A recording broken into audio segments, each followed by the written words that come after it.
La Semana Santa revelada. Cronología. Versículos bíblicos y significado profundo. Introducción. La historia que cambió el mundo. ¿Alguna vez te has preguntado por qué una simple semana en la vida de un carpintero judío del siglo I revolucionó la historia de la humanidad para siempre? ¿Qué ocurrió realmente durante esos 7 días que transformó a un pequeño grupo de seguidores asustados en una fuerza que cambiaría el mundo? La Semana Santa no es solo una conmemoración religiosa más. Es el epicentro de un terremoto espiritual cuyos temblores seguimos sintiendo 2 milenios después. Cada año, millones de personas en todo el mundo conmemoran estos eventos, pero pocos comprenden la profundidad histórica, cultural y espiritual que yace bajo la superficie de estos relatos. Lo que estás a punto de descubrir es una exploración profunda de la semana más trascendental de la historia. Una semana donde las fuerzas del poder humano y divino colisionaron con consecuencias eternas. Esta es la historia de la Semana Santa, pero no como te la han contado antes. Prepárate para caminar por las polvorientas calles de Jerusalén, sentir el peso de la tensión política, escuchar los gritos de la multitud que cambia de Hosanna a Crucifícalo, en cuestión de días, y finalmente, enfrentarte al misterio más profundo. Una tumba vacía que desafió las leyes de la naturaleza y reescribió el destino de la humanidad. El contexto. Un mundo en espera. Para entender verdaderamente la Semana Santa, debemos sumergirnos en el mundo del siglo I, un caldero hirviente de tensiones políticas, religiosas y sociales. Palestina no era simplemente una provincia más del vasto imperio romano. Era una tierra sagrada para el pueblo judío, un pueblo que llevaba siglos esperando a un libertador prometido, el Mesías que restauraría el reino de Israel. El aire de Jerusalén en aquella primavera del año 33 después de Cristo. Estaba cargado de expectativa.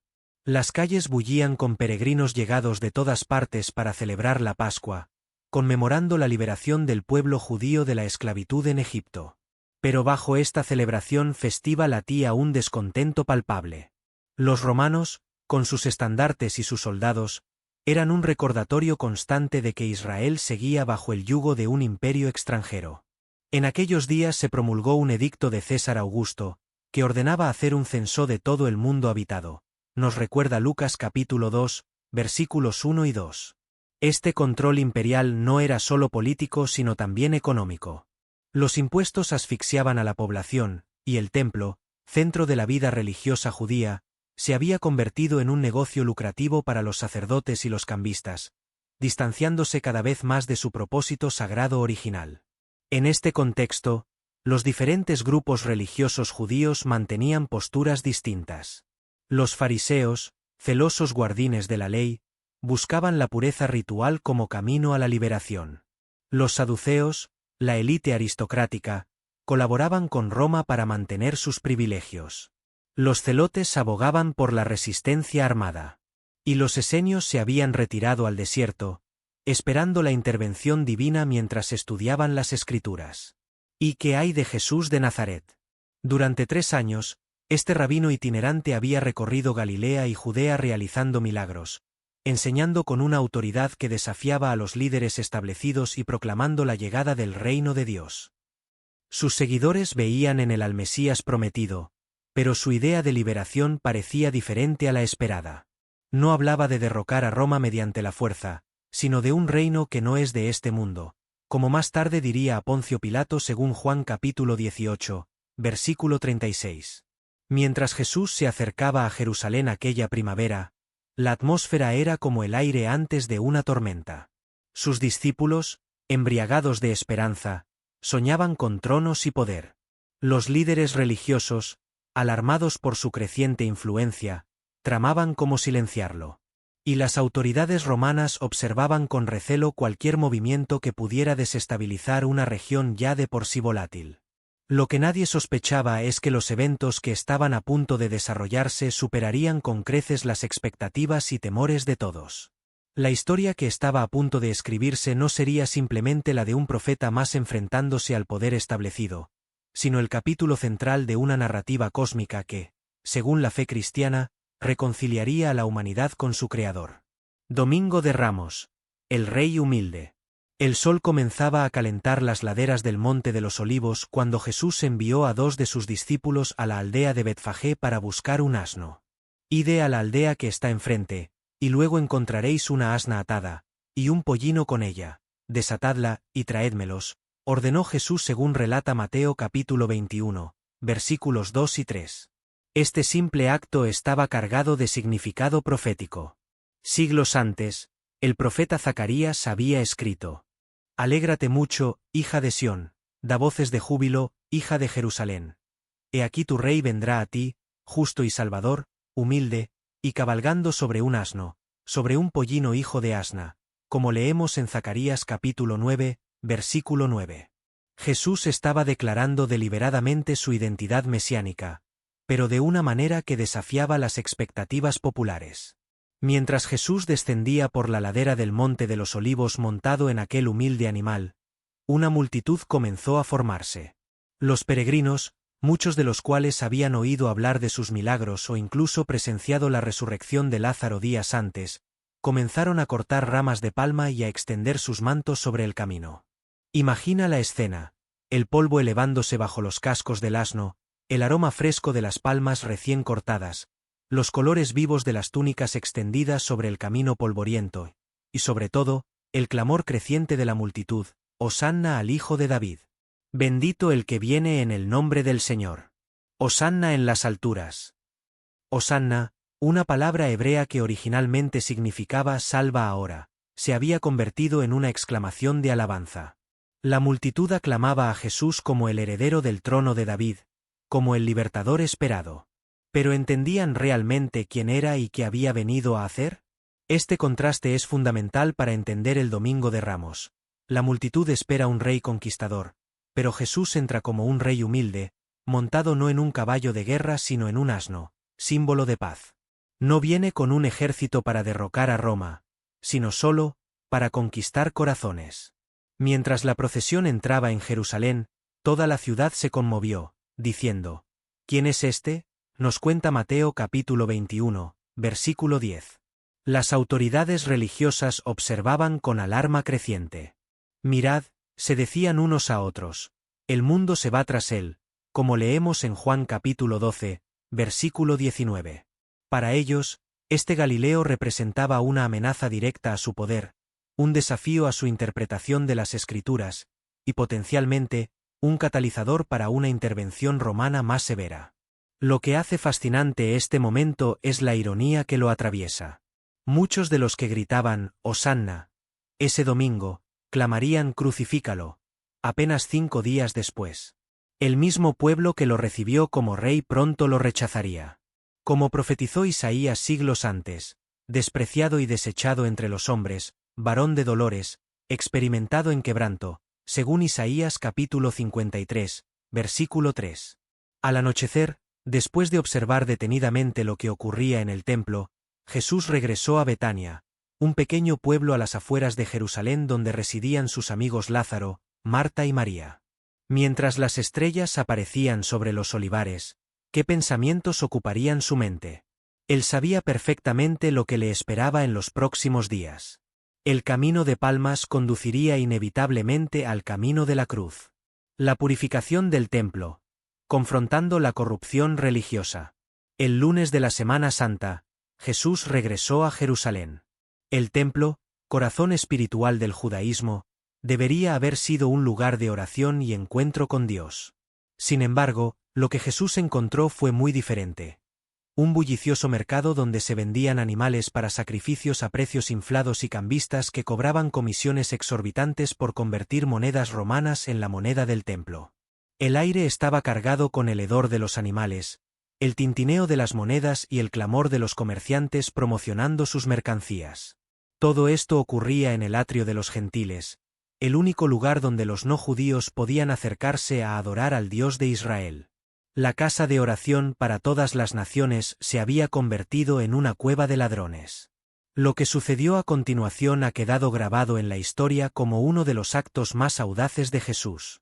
Y entró Jesús en el templo de Dios, y echó fuera a todos los que vendían y compraban en el templo, y volcó las mesas de los cambistas, y las sillas de los que vendían palomas, y les dijo: escrito está, Mi casa, casa de oración será llamada. Mas vosotros la habéis hecho cueva de ladrones. Relata Mateo capítulo 21, versículos 12 y 13. Imagina la escena, las mesas volcadas, las monedas rodando por el suelo de mármol, las jaulas de palomas abiertas, los animales asustados corriendo entre la multitud, y en medio de todo este caos, la figura solitaria de Jesús, con sus ojos ardiendo de justa indignación. No era la ira descontrolada de un fanático, sino la indignación santa de alguien que veía cómo el propósito sagrado del templo había sido corrompido por la avaricia. Este acto fue mucho más que una simple protesta contra la corrupción económica.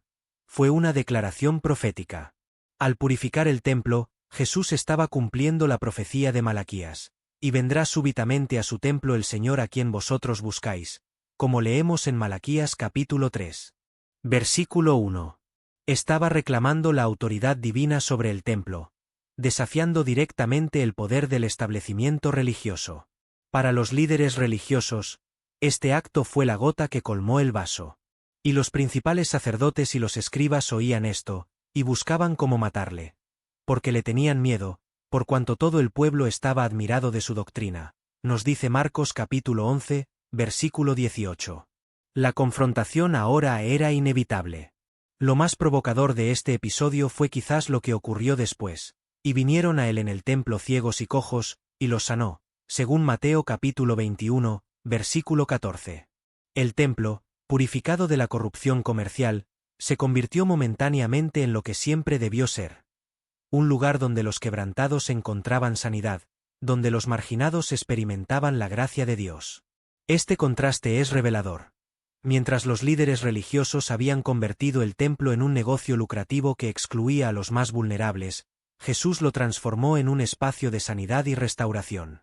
Las instituciones religiosas habían olvidado su propósito fundamental: conectar a las personas con Dios, especialmente a aquellas que más lo necesitaban. Al caer la tarde, Jesús volvió a retirarse a Betania. La confrontación estaba en marcha. Las líneas se habían trazado. Los dados estaban echados. En los próximos días, el conflicto entre Jesús y las autoridades llegaría a su punto culminante, con consecuencias que nadie podía imaginar. Martes y miércoles, enseñanzas y confrontaciones finales. El martes de la Semana Santa fue quizás el día más intenso en cuanto a las enseñanzas públicas de Jesús. Desde el amanecer hasta el anochecer, enseñó en el templo, respondió a preguntas capciosas y pronunció algunas de sus parábolas más provocadoras. El ambiente era eléctrico, con multitudes abarrotando el atrio para escucharle mientras los líderes religiosos intentaban desacreditarle con preguntas engañosas. ¿Con qué autoridad haces estas cosas? ¿Y quién te dio esta autoridad?, le preguntaron los principales sacerdotes y ancianos, según Mateo capítulo 21, versículo 23. Era una pregunta trampa diseñada para acorralar a Jesús. Si afirmaba autoridad divina, podrían acusarlo de blasfemia. Si negaba tener tal autoridad, perdería credibilidad ante la gente. La respuesta de Jesús demostró una sabiduría que desarmó a sus adversarios. Les respondió con otra pregunta sobre el bautismo de Juan, colocándolos en el mismo dilema que ellos le habían planteado. Incapaces de responder sin comprometerse, los líderes quedaron expuestos como hipócritas ante la multitud. Durante este día, Jesús narró parábolas que apuntaban directamente a la hipocresía y el fracaso de los líderes religiosos: la parábola de los 2 hijos, la de los labradores malvados y la del banquete de bodas. Cada una de estas historias transmitía un mensaje claro. Los líderes religiosos habían fallado en su misión, y el reino de Dios sería entregado a otros que produjeran sus frutos. La tensión escaló cuando los fariseos y los herodianos, grupos normalmente enfrentados, se unieron para tenderle una trampa con la pregunta sobre el pago de impuestos a César. ¿Es lícito dar tributo a César, o no?, preguntaron con fingida inocencia, como relata Mateo capítulo 22, versículo 17. Si Jesús apoyaba los impuestos, perdería el favor popular. Si se oponía, podría ser acusado de sedición contra Roma. La respuesta de Jesús fue magistral: dad a César lo que es de César, y a Dios lo que es de Dios. Con estas palabras, estableció un principio que trascendería los siglos, reconociendo la legitimidad de la autoridad civil mientras afirmaba la primacía de la lealtad a Dios. Los saduceos intentaron ridiculizarlo con una pregunta sobre la resurrección, en la que ellos no creían. Los fariseos probaron su conocimiento de la ley. En cada caso, Jesús no solo respondió con sabiduría, sino que elevó la conversación a un nivel más profundo, revelando la naturaleza de Dios y su reino. El martes culminó con lo que se conoce como el discurso del Monte de los Olivos, donde Jesús habló sobre el futuro, la destrucción del templo, persecuciones venideras y su eventual regreso. El cielo y la tierra pasarán, pero mis palabras no pasarán, declaró en Mateo capítulo 24, versículo 35, afirmando la naturaleza eterna de sus enseñanzas frente a la temporalidad incluso de las estructuras más imponentes como el Templo de Jerusalén. El miércoles parece haber sido un día de retiro y preparación. Los evangelios no mencionan actividades específicas de Jesús este día, lo que ha llevado a algunos estudiosos a sugerir que pudo haber permanecido en Betania, descansando y preparándose espiritualmente para lo que venía. Mientras tanto, en Jerusalén, la conspiración contra él tomaba forma concreta. Entonces los principales sacerdotes, los escribas, y los ancianos del pueblo se reunieron en el patio del sumo sacerdote, llamado Caifás, y tuvieron consejo para prender con engaño a Jesús, y matarle, relata Mateo capítulo 26, versículos 3 y 4. Fue en este momento cuando Judas Iscariote, uno de los 12 discípulos, se acercó a los principales sacerdotes para negociar la traición. ¿Qué me queréis dar, y yo os lo entregaré?, preguntó según Mateo capítulo 26, versículo 15. El precio acordado fue 30 piezas de plata, el valor de un esclavo según Éxodo capítulo 21, versículo 32, una cantidad que subraya el desprecio con el que trataban a Jesús. Las motivaciones de Judas han sido objeto de debate durante siglos. ¿Fue la codicia? ¿Desilusión porque Jesús no se ajustaba a sus expectativas políticas? ¿Una manipulación satánica, como sugiere Lucas capítulo 22, versículo 3? Cualquiera que fuera la razón, su decisión puso en marcha los eventos que culminarían en la crucifixión. Mientras la oscuridad caía sobre Jerusalén aquella noche del miércoles, dos dramas se desarrollaban en paralelo. En una habitación del palacio del sumo sacerdote, los líderes religiosos y Judas planeaban la captura de Jesús. En Betania, probablemente, Jesús oraba, consciente de que la hora de su sacrificio se acercaba. El escenario estaba preparado para el drama central de la historia de la redención. Jueves Santo, la última cena y la agonía en Getsemaní. El sol comenzaba a descender sobre Jerusalén cuando Jesús envió a Pedro y Juan con instrucciones precisas para preparar la cena de Pascua. Id a la ciudad, y os saldrá al encuentro un hombre que lleva un cántaro de agua. Seguidle, les indicó según Marcos capítulo 14, versículo 13. Esta cena no sería una celebración ordinaria de la Pascua. Sería la última comida que Jesús compartiría con sus discípulos antes de su crucifixión, un momento que transformaría para siempre el significado de esta festividad judía. Cuando llegó la noche, Jesús y los 12 se reunieron en el aposento alto. Imagina la escena, la habitación iluminada por la luz tenue de las lámparas de aceite, el aroma del cordero asado y las hierbas amargas llenando el aire, la mesa preparada con pan sin levadura y copas de vino tinto brillando en la penumbra. Los discípulos, reclinados sobre almohadones alrededor de la mesa baja, ignoraban que estaban participando en uno de los momentos más trascendentales de la historia. Fue entonces cuando Jesús realizó un acto que desconcertó a todos. Se levantó de la mesa, se quitó su manto, se ciñó una toalla y comenzó a lavar los pies de sus discípulos. Era el trabajo de un esclavo, no de un maestro, mucho menos del Mesías. ¿Sabéis lo que os he hecho?, les preguntó después. Vosotros me llamáis maestro, y señor, y decís bien, porque lo soy. Pues si yo, el Señor y el Maestro, he lavado vuestros pies, vosotros también debéis lavaros los pies los unos a los otros, explicó Jesús según Juan capítulo 13, versículos 12 al 14. Con este acto simbólico, Jesús redefinió el concepto de liderazgo. No como dominio sino como servicio, no como privilegio sino como responsabilidad. Estableció un nuevo paradigma que desafiaba, y sigue desafiando, las estructuras jerárquicas del mundo. Durante la cena, Jesús reveló que uno de ellos lo traicionaría.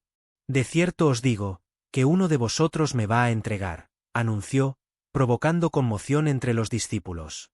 ¿Soy yo, Señor?, preguntaban uno tras otro.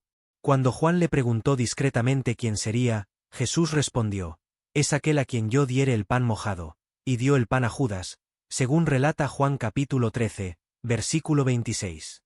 Luego, en un momento que transformaría la historia de la fe, Jesús tomó el pan, lo bendijo, lo partió y lo dio a sus discípulos diciendo: tomad, comed, esto es mi cuerpo. Después tomó la copa, dio gracias y se la dio diciendo: bebed de ella todos, porque esto es mi sangre del nuevo pacto, que por muchos es derramada para remisión de los pecados, como leemos en Mateo capítulo 26, versículos 26 al 28. Con estas palabras y acciones, Jesús instituyó lo que los cristianos conocerían como la Eucaristía, la comunión o la cena del Señor. El pan y el vino, elementos básicos de la dieta mediterránea, se convertirían en símbolos universales de su sacrificio. La antigua Pascua, que conmemoraba la liberación de Israel de la esclavitud en Egipto, daba paso a una nueva celebración que conmemoraría la liberación de la humanidad del pecado y la muerte. Tras la cena, Jesús pronunció lo que se conoce como el discurso de despedida, recogido en Juan capítulos 14 al 17, donde consoló a sus discípulos, les prometió el Espíritu Santo y oró por ellos y por todos los que creerían a través de su testimonio. Sus palabras rebosaban amor, preocupación y esperanza frente a la inminente separación. Luego salieron hacia el Monte de los Olivos, a un lugar llamado Getsemaní. La noche era fresca, el cielo probablemente estaba despejado con la luna llena de Pascua iluminando el camino mientras descendían por la ladera del monte hacia el huerto. Allí, Jesús experimentó una de las luchas espirituales más intensas registradas en las Escrituras. Mi alma está muy triste, hasta la muerte, quedaos aquí, y velad conmigo, dijo a Pedro, Santiago y Juan, según Mateo capítulo 26, versículo 38.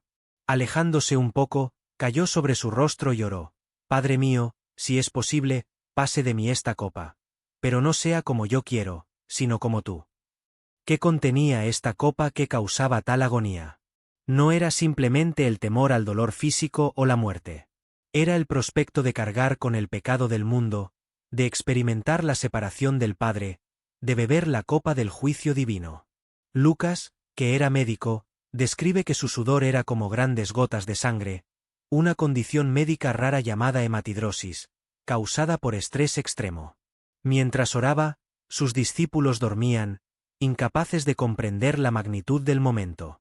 3 veces regresó a ellos, 3 veces los encontró dormidos, y 3 veces volvió a orar. Finalmente, fortalecido en su resolución, despertó a sus discípulos: levantaos, vamos, ved, se acerca el que me entrega. En ese momento, Judas llegó con una compañía de soldados y alguaciles. La traición se selló con un beso, una perversión del gesto de afecto que se convirtió en símbolo eterno de la traición. Los discípulos huyeron, abandonando a su maestro. La hora más oscura estaba a punto de comenzar. Viernes Santo. El juicio, la crucifixión y la muerte. La madrugada del viernes encontró a Jesús solo, abandonado por sus seguidores, enfrentando una serie de juicios irregulares que se sucedieron con una rapidez abrumadora. El primer escenario fue la casa de Anás, ex sumo sacerdote y todavía una figura influyente. Sin encontrar motivos claros para condenarlo, lo envió atado a Caifás, el sumo sacerdote en funciones. En el palacio de Caifás, el Sanedrín, máximo tribunal judío, se había reunido de manera apresurada e irregular en plena noche, violando sus propias normas procesales. Buscaban desesperadamente testimonios falsos contra Jesús para condenarlo a muerte, pero las declaraciones no concordaban entre sí. Finalmente, Caifás lanzó la pregunta decisiva: te conjuro por el Dios viviente, que nos digas si eres tú el Cristo, el Hijo de Dios, según Mateo capítulo 26, versículo 63. La respuesta de Jesús selló su destino: tú lo has dicho, y además os digo, que desde ahora veréis al Hijo del Hombre sentado a la diestra del poder de Dios, y viniendo en las nubes del cielo. Estas palabras provocaron una reacción violenta. Caifás rasgó sus vestiduras, declarando: ha blasfemado. ¿Qué más necesidad tenemos de testigos? He aquí, ahora mismo habéis oído su blasfemia. El veredicto fue unánime. Era culpable y merecía la muerte. Lo que siguió fue una sesión de abusos físicos y humillaciones. Le escupieron en el rostro, lo golpearon con los puños y lo abofetearon mientras se burlaban. Profetízanos, Cristo, ¿quién es el que te golpeó? Mientras tanto, en el patio exterior, se desarrollaba otro drama. Pedro, quien había jurado lealtad hasta la muerte, negó conocer a Jesús 3 veces, tal como éste había predicho. Cuando el gallo cantó, el Señor, volviéndose, miró a Pedro según Lucas capítulo 22, versículo 61. Esa mirada, que debió combinar dolor, comprensión y amor, quebró a Pedro, quien saliendo fuera, lloró amargamente. Al amanecer, el Sanedrín se reunió formalmente para ratificar su decisión. Pero tenían un problema: bajo la ocupación romana, no podían ejecutar la pena capital. Necesitaban que el gobernador romano, Poncio Pilato, aprobara y ejecutara la sentencia. Llevaron a Jesús al pretorio, sede del gobernador. Era temprano, y los líderes judíos no entraron para no contaminarse, y así poder comer la Pascua, un detalle que Juan capítulo 18, versículo 28 menciona para subrayar la hipocresía de quienes cumplían escrupulosamente las normas de pureza ritual mientras condenaban a muerte a un inocente. Pilato, un administrador pragmático más interesado en mantener la paz que en hacer justicia, interrogó a Jesús: ¿Eres tú el rey de los judíos? Jesús respondió: Mi reino no es de este mundo, una afirmación que desconcertó al gobernador. Pilato no encontró delito en Jesús, y sabiendo que le había sido entregado por envidia, buscó liberarlo aprovechando la costumbre de soltar a un prisionero durante la fiesta. Pero el pueblo, instigado por los sacerdotes, pidió la liberación de Barrabás, un insurrecto y homicida, en lugar de Jesús. En un último intento por satisfacer a la multitud sin condenar a un inocente, Pilato ordenó azotar a Jesús. La flagelación romana era un castigo brutal. El condenado era atado a un poste y azotado con un látigo de cuero con pedazos de metal o hueso en sus puntas, que desgarraban la piel y los músculos. Muchos no sobrevivían a este tormento. Los soldados romanos, añadiendo crueldad a la crueldad, tejieron una corona de espinas y la pusieron sobre su cabeza, lo vistieron con un manto de púrpura y se burlaban diciendo: «Salve, rey de los judíos». Le golpeaban con una caña y le escupían, convirtiendo el sufrimiento en espectáculo. Pilato presentó a Jesús a la multitud, esperando que la visión de un hombre tan brutalmente castigado despertara compasión: «He aquí el hombre». Pero los sacerdotes y la multitud gritaban: «Crucifícale». Crucifical. Cuando amenazaron con acusar a Pilato de deslealtad a César si liberaba a quien se llamaba rey, el gobernador cedió. Se lavó las manos ante el pueblo, diciendo: «Inocente soy yo de la sangre de este justo», un gesto que no lo eximía de su responsabilidad moral. Aproximadamente a las 9 de la mañana, Jesús, llevando su propia cruz, comenzó el camino hacia el Gólgota, el lugar de la calavera situado fuera de las murallas de la ciudad. Debilitado por la flagelación, cayó varias veces bajo el peso del madero. Los soldados obligaron a Simón de Cirene, un transeúnte, a ayudarle a cargar la cruz. Una vez en el Gólgota, los soldados ofrecieron a Jesús vino mezclado con hiel, una bebida que servía como analgésico rudimentario, pero él se negó a beberlo. Luego procedieron a la crucifixión, un método de ejecución diseñado para causar una muerte lenta y humillante. Los clavos atravesaron las muñecas y los pies de Jesús, fijándolo a la madera. La cruz fue levantada, dejando su cuerpo suspendido en un equilibrio precario entre la asfixia y el dolor insoportable. Cada respiración requería que se impulsara sobre los pies clavados para expandir los pulmones, multiplicando la agonía. Sobre su cabeza colocaron un letrero en 3 idiomas, hebreo, griego y latín, que decía: «Jesús Nazareno, Rey de los judíos». Los sacerdotes protestaron ante Pilato: «No escribas, Rey de los judíos», sino que él dijo: «Soy Rey de los judíos». Pero Pilato respondió: «Lo que he escrito, según Juan capítulo 19, versículo 22. Desde la cruz, Jesús pronunció 7 frases que han sido meditadas por los creyentes durante siglos. Las primeras fueron palabras de perdón: «Padre, perdónalos, porque no saben lo que hacen», revelando una compasión que trascendía su propio sufrimiento. A uno de los malhechores crucificados con él, que reconoció su inocencia y le pidió ser recordado en su reino, le prometió: «De cierto te digo que hoy estarás conmigo en el paraíso», ofreciendo esperanza incluso en el umbral de la muerte. Viendo a su madre y al discípulo amado al pie de la cruz, dijo: «Mujer, he ahí tu hijo», y al discípulo: «He ahí tu madre», creando una nueva familia basada no en lazos de sangre sino en la fe compartida. Alrededor del mediodía, una oscuridad sobrenatural cubrió la tierra hasta las 3 de la tarde. Fue entonces cuando Jesús clamó con voz potente: «Elí, Elí, lama sabactani», que significa: «Dios mío, ¿por qué me has desamparado?», citando el Salmo 22, un grito que expresaba la profundidad de su sufrimiento espiritual al experimentar la separación del Padre mientras cargaba con el pecado del mundo. Después dijo: «Tengo sed», y le acercaron a los labios una esponja empapada en vinagre. Al probarla, exclamó: «Consumado es», anunciando la culminación de su obra redentora. Finalmente, con un acto de confianza suprema, encomendó su espíritu: «Padre, en tus manos encomiendo mi espíritu», y expiró. En ese momento, el velo del templo, que separaba el lugar santo del lugar santísimo, se rasgó en dos de arriba abajo, simbolizando que el acceso a la presencia de Dios, antes restringido al sumo sacerdote una vez al año, ahora quedaba abierto para todos a través de Cristo. La tierra tembló, las rocas se partieron y algunas tumbas se abrieron. El centurión romano que había presenciado todo exclamó: «Verdaderamente este era Hijo de Dios», según Mateo capítulo 27, versículo 54, un reconocimiento que contrastaba con la burla de los líderes religiosos. Como el siguiente día era sábado, y además coincidía con la festividad de la Pascua, los judíos pidieron a Pilato que les quebraran las piernas a los crucificados para acelerar su muerte y poder bajar los cuerpos antes del anochecer. A los dos malhechores les quebraron las piernas, pero al llegar a Jesús, viendo que ya había muerto, no lo hicieron. En su lugar, un soldado le atravesó el costado con una lanza, y de inmediato salió sangre y agua, un detalle médico que sugiere que Jesús murió por la ruptura del saco pericárdico, confirmando la realidad física de su muerte. José de Arimatea, un miembro rico del Sanedrín que era discípulo secreto de Jesús, pidió el cuerpo a Pilato. Junto con Nicodemo, otro miembro del Sanedrín que había visitado a Jesús de noche tiempo atrás, prepararon el cuerpo con especias según la costumbre judía y lo colocaron en un sepulcro nuevo tallado en la roca, situado en un huerto cercano al Gólgota.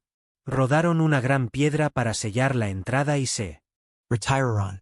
Las mujeres que habían seguido a Jesús desde Galilea observaron dónde lo sepultaban, con la intención de volver después del sábado para completar los ritos funerarios.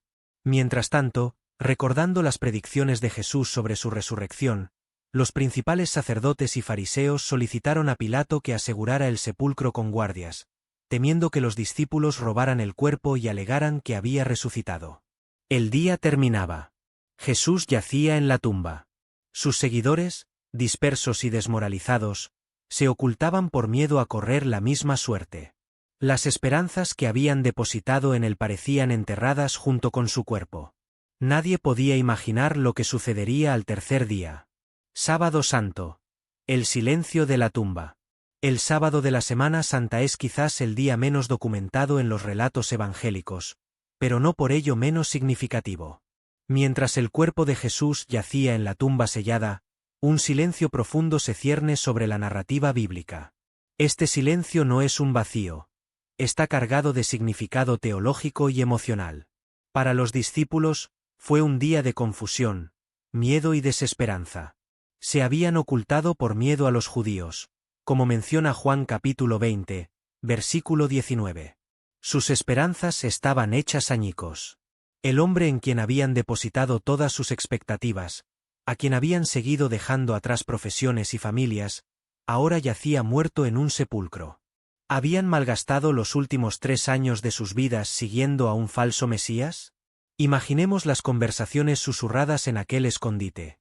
Recuerdos de los milagros que habían presenciado, de las enseñanzas que habían recibido, mezclados con la amarga realidad de su aparente fracaso. Quizás algunos recordaban las predicciones que Jesús había hecho sobre su muerte y resurrección, pero en ese momento sombrío, Tales palabras debían parecer distantes e incomprensibles. Para las mujeres seguidoras de Jesús, como María Magdalena, María la madre de Santiago y José, y Salomé, fue un día de espera obligada. Lucas capítulo 23, versículo 56 nos dice que vueltas, prepararon especias aromáticas y ungüentos, y descansaron el día de reposo, conforme al mandamiento. Su dolor estaba entrelazado con la planificación práctica. ¿Cómo completarían los ritos funerarios una vez pasado el sábado? ¿Quién les ayudaría a mover la enorme piedra que sellaba la tumba? Para los líderes religiosos, fue un día de inquietud vigilante. Habían logrado eliminar a Jesús, pero recordaban sus predicciones sobre resucitar al tercer día. Mateo capítulo 27, versículos 62 al 66 relata cómo fueron a Pilato diciendo: Señor, nos acordamos que aquel engañador dijo, viviendo aún, después de 3 días resucitaré. Manda, pues, que se asegure el sepulcro hasta el tercer día, no sea que vengan sus discípulos de noche, y lo hurten, y digan al pueblo: resucitó de entre los muertos. Pilato les concedió una guardia, y ellos aseguraron el sepulcro sellando la piedra y poniendo guardias. Esta preocupación por asegurar la tumba es reveladora. A pesar de su aparente victoria, los líderes religiosos seguían temiendo a Jesús incluso después de su muerte. En su intento por prevenir un fraude, inadvertidamente proporcionaron futuras evidencias de la autenticidad de la resurrección. Una tumba sellada oficialmente y vigilada por soldados romanos difícilmente podría ser violada por un grupo de pescadores asustados. Desde una perspectiva teológica, el Sábado Santo representa un tiempo de aparente ausencia divina, un paréntesis entre la tragedia del Viernes Santo y el triunfo del Domingo de Resurrección. Los primeros cristianos lo interpretaron como el tiempo en que Cristo descendió a los infiernos o al Hades, el reino de los muertos, como sugiere la primera epístola de Pedro capítulo 3, versículos 18 y 19, siendo a la verdad muerto en la carne, pero vivificado en espíritu, en el cual también fue y predicó a los espíritus encarcelados. Esta idea, desarrollada en la tradición cristiana posterior, sugiere que incluso en su muerte, Cristo estaba activo, extendiendo la obra de redención a todas las generaciones, incluso a aquellas que habían vivido antes de su encarnación. La tumba, lejos de ser un lugar de derrota final, se convirtió en el escenario para una obra divina invisible pero poderosa. El Sábado Santo nos recuerda que a veces el silencio de Dios no es ausencia, sino preparación. En la aparente inactividad, Dios estaba obrando su plan más grandioso. Nos enseña también sobre la importancia de los tiempos de espera en nuestra vida espiritual. Esos periodos donde parece que nada sucede, donde las promesas parecen olvidadas y la esperanza se desvanece. Así como la semilla debe permanecer enterrada antes de brotar, así como el invierno precede a la primavera, el Sábado Santo nos recuerda que a veces el camino hacia la resurrección pasa por la tumba. La transformación más profunda a menudo ocurre en tiempos de aparente quietud y oscuridad. Mientras el sol se ponía aquel sábado, nadie imaginaba el amanecer que estaba por llegar. Los guardias vigilaban un sepulcro que pronto quedaría vacío. Los discípulos lloraban a un maestro que pronto se les aparecería vivo. Las mujeres preparaban ungüentos para un cuerpo que ya no necesitaría embalsamamiento. La historia más grande jamás contada estaba a punto de revelar su giro más sorprendente. Domingo de Resurrección, la tumba vacía y las apariciones. El primer día de la semana, cuando aún estaba oscuro, María Magdalena y otras mujeres se dirigieron al sepulcro cargando las especias aromáticas que habían preparado. Iban preocupadas por un problema práctico. ¿Quién nos removerá la piedra de la entrada del sepulcro?, se preguntaban según Marcos capítulo 16, versículo 3. No sabían que su mayor preocupación ya había sido resuelta de manera sobrenatural. Al llegar, encontraron una escena inesperada. La enorme piedra había sido removida, el sepulcro estaba abierto, y el cuerpo de Jesús había desaparecido. Mateo nos proporciona detalles que las mujeres desconocían. Hubo un gran terremoto, porque un ángel del Señor, descendiendo del cielo y llegando, removió la piedra, y se sentó sobre ella. Su aspecto era como un relámpago, y su vestido blanco como la nieve. Y de miedo de él los guardas temblaron y se quedaron como muertos. María Magdalena, conmocionada, corrió a informar a Pedro y Juan: se han llevado del sepulcro al Señor, y no sabemos dónde le han puesto, según Juan capítulo 20, versículo 2. Para ella, la tumba vacía no era todavía motivo de alegría sino de mayor consternación.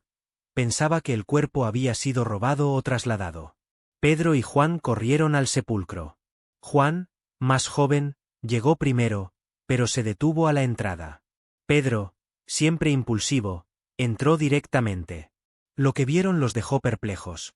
Las vendas de lino estaban allí, cuidadosamente dobladas, no dispersas como cabría esperar si el cuerpo hubiera sido robado a toda prisa. El sudario que había cubierto la cabeza de Jesús estaba doblado en un lugar aparte.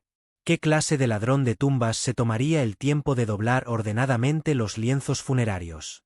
Juan vio y creyó, aunque como añade el evangelista, aún no habían entendido la Escritura, que era necesario que él resucitase de los muertos. Su fe naciente estaba basada en la evidencia que veían sus ojos, no en una comprensión teológica plena. Los discípulos regresaron a su alojamiento, pero María Magdalena permaneció junto al sepulcro, llorando. Al asomarse dentro, vio a 2 ángeles vestidos de blanco sentados donde había estado el cuerpo de Jesús.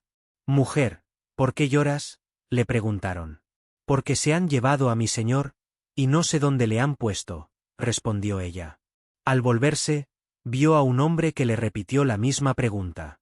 Pensando que era el hortelano, le dijo: «Señor, si tú lo has llevado, dime dónde lo has puesto, y yo lo llevaré». Entonces él pronunció su nombre, María. Al escuchar su voz, lo reconoció, Raboni, que significa maestro. Era Jesús, vivo, resucitado. Este encuentro en el jardín es uno de los momentos más conmovedores de los evangelios. María, la primera testigo de la resurrección, pasa de la desesperación a la alegría más profunda en un instante.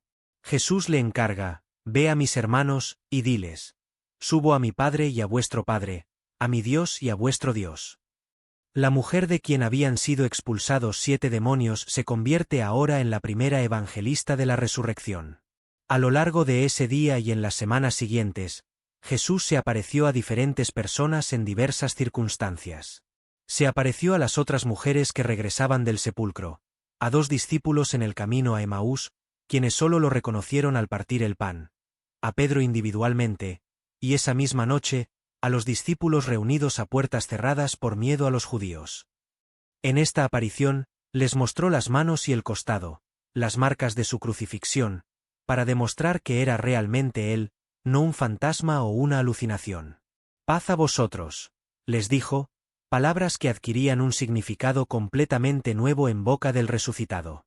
No era un simple saludo, sino un don, la paz que viene de saber que la muerte ha sido vencida, que el pecado ha sido expiado, que la reconciliación con Dios es posible. Tomás, ausente en esta primera aparición, expresó su escepticismo: «Si no viere en sus manos la señal de los clavos, y metiere mi dedo en el lugar de los clavos, y metiere mi mano en su costado, no creeré». 8 días después, Jesús se apareció nuevamente, esta vez con Tomás presente. «Pon aquí tu dedo, y mira mis manos. Y acerca tu mano, y métela en mi costado. Y no seas incrédulo, sino creyente», le dijo. Tomás, sobrecogido, respondió con la confesión de fe más explícita de los evangelios: «Señor mío, y Dios mío». Durante 40 días, Jesús continuó apareciéndose a sus seguidores, instruyéndoles acerca del reino de Dios y preparándolos para su misión. Se apareció a 7 discípulos junto al mar de Galilea, donde restauró públicamente a Pedro después de su triple negación. Se apareció a más de 500 hermanos a la vez, según relata Pablo en 1 Corintios capítulo 15, versículo 6. Se apareció a Santiago, su hermano, quien previamente había dudado de él pero que luego se convertiría en líder de la Iglesia en Jerusalén. Estas apariciones no eran alucinaciones nacidas del dolor y la esperanza frustrada. Eran demasiado numerosas, implicaban a demasiadas personas diferentes, ocurrían en circunstancias demasiado variadas. Los discípulos no esperaban la resurrección. Tuvieron que ser convencidos por la evidencia de sus propios sentidos. Y cuando finalmente creyeron, esa convicción transformó a un grupo de seguidores desmoralizados en apóstoles valientes dispuestos a morir por su testimonio. La resurrección no era simplemente la reanimación de un cadáver. Jesús no regresó a una vida ordinaria para luego morir nuevamente como Lázaro. Su cuerpo resucitado, aunque físico, comía, bebía, podía ser tocado. También tenía cualidades trascendentes. Aparecía y desaparecía, atravesaba puertas cerradas, no siempre era reconocido inmediatamente. Era el mismo, pero transformado, la primicia de una nueva creación. Este evento único cambió la historia humana. Sin la resurrección, el cristianismo nunca hubiera existido. Los discípulos, desanimados tras la crucifixión, no habrían tenido motivo para proclamar a un Mesías fracasado. El mensaje cristiano se basa precisamente en este hecho asombroso, que Jesús venció a la muerte, validando así todas sus enseñanzas y afirmaciones. Como escribió Pablo, y si Cristo no resucitó, vana es entonces nuestra predicación, vana es también vuestra fe. Pero Cristo sí resucitó, y esa verdad sigue cambiando vidas 2000 años después. Conclusión. El significado eterno de la Semana Santa. La Semana Santa no es simplemente un relato histórico de eventos ocurridos hace 2 milenios. Es una narrativa que sigue resonando en nuestras vidas hoy. Desde el Domingo de Ramos al Domingo de Resurrección, cada día nos invita a reflexionar sobre verdades fundamentales de la condición humana y la naturaleza divina. En el Domingo de Ramos vemos la paradoja del reino de Dios. Un rey que viene en humildad, montado no en un caballo de guerra sino en un asno. Nos recuerda que el verdadero poder no se encuentra en la dominación sino en el servicio, no en la imposición sino en la entrega. En un mundo obsesionado con el estatus y la autoridad, esta imagen desafía nuestras nociones de grandeza y éxito. La purificación del templo nos confronta con la pregunta: ¿qué templos necesitan ser limpiados en nuestra vida? ¿Qué áreas hemos convertido en cueva de ladrones en lugar de espacios de encuentro con Dios? Jesús nos muestra que a veces el amor requiere confrontación, que la verdadera espiritualidad no puede coexistir con la explotación y la hipocresía. Las enseñanzas de Jesús durante aquella semana siguen desafiándonos. Su llamado a dar a Dios lo que es de Dios nos cuestiona sobre nuestras prioridades y lealtades. Su advertencia contra la hipocresía religiosa nos invita a un culto auténtico que comienza en el corazón. Su alabanza a la viuda pobre que dio todo lo que tenía nos enseña sobre la verdadera generosidad. En el Jueves Santo, contemplamos el lavatorio de los pies, donde el Maestro del Universo se arrodilla para realizar la tarea de un esclavo.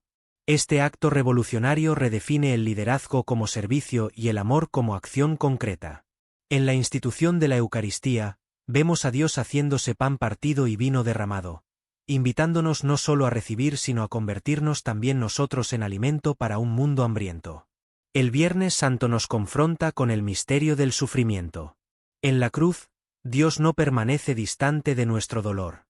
Lo experimenta en carne propia. Dios mío, ¿por qué me has desamparado? Ese grito de abandono resuena con el sufrimiento humano de todas las épocas. Pero la cruz es también el lugar donde el odio es respondido con perdón, donde la violencia es absorbida por el amor, donde la muerte misma es transformada en puerta hacia la vida. El silencio del Sábado Santo nos enseña sobre la virtud de la espera, sobre esos tiempos oscuros donde Dios parece ausente pero sigue obrando invisiblemente. Nos recuerda que a veces la transformación más profunda ocurre en la quietud, en lo oculto, en lo que parece ser fracaso. Y finalmente, el Domingo de Resurrección proclama la victoria de la vida sobre la muerte, de la esperanza sobre la desesperación, del amor sobre el odio. La tumba vacía es la respuesta definitiva de Dios a todos los sepulcros de nuestra existencia.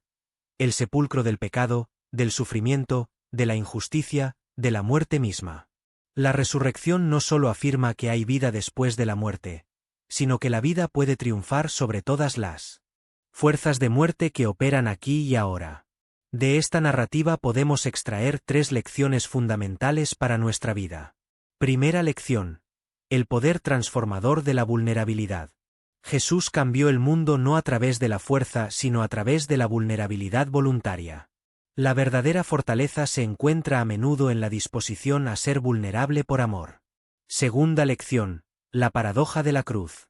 Lo que parece ser derrota puede convertirse en victoria, lo que parece ser pérdida puede resultar en ganancia.